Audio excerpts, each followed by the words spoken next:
Tere! Mina olen Juhan Koppel, Rakett69 teadustoimetaja ja näitan teile, kuidas ehitada lihtsat mehitamata õhusõidukit.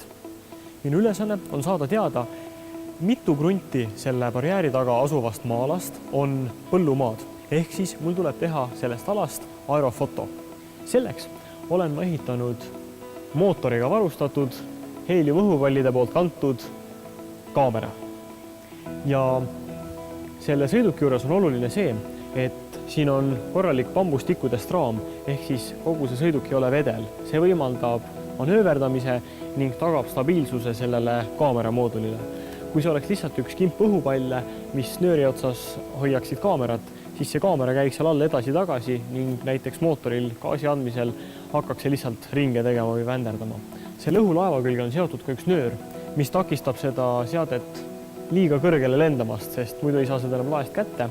Ja mida kõrgemale see sõiduk läheb, seda rohkem tõstab see nööri endaga kaasa ja ühelt maalt tõstab see nööri nii palju, et isegi kui siit pealt raskus ära võtta, siis enam kõrgemale see õhusõiduk ei kerki ja seetõttu see nööri kogus hoiab seda õigel kõrgusel maapinnal.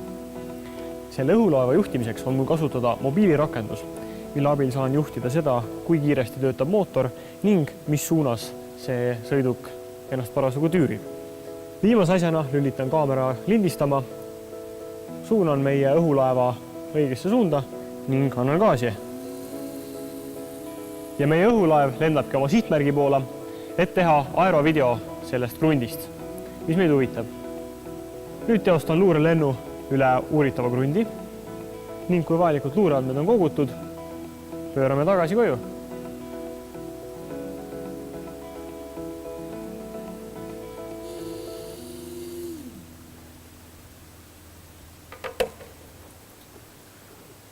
Vajalikud andmed käes, paneme kaamera seisma. Ja nüüd lähme vaatame, mis mälukaardi peale jäi. Drooniga üles võetud aerovideo on nüüd seal teleka pildil. Olen kerinud selle õigesse kohta ning vaatame, mis siis lindil jäi. Siin läheneme me sihtmärkalale ning juba näeme mõnda kollast ala. Need ongi need põllud, mis meil üle tuleb lugeda. Nüüd, kui videot edasi vaatame, hakkan märkima sellele maa-ala kaardile, millistel kruntidel on põllud, et need pärast kokku lugeda ning arvutada põllupinna protsent. Antud hetkel võime me näha, et põllu all on siin nurk, mis asub hetkel siin all.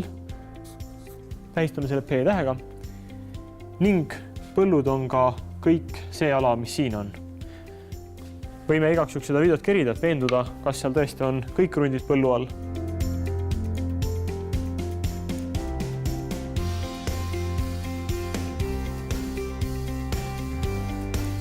Ja tõepoolest näeme ära, et kogu see suur ala siin on põllupind.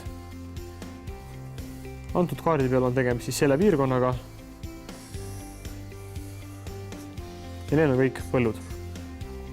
Vaatame edasi. Siin üleval paistab juba järgmine põld. Kuid selle kaamera vaatenurk on niivõrd kitsas, et meil on vaja seda ülelendu pikema aja jooksul vaadata.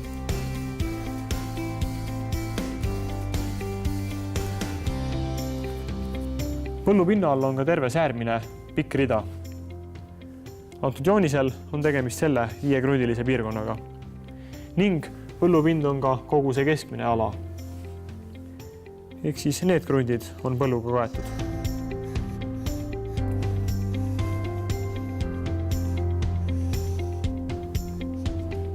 Viimaks võime näha, et ka siin ääres on see kahene ala põllu all ning ka need 3 krunti on kaetud põlluga. Ülejäänud krundid tunduvad olevat kaetud tumerohelise metsaga.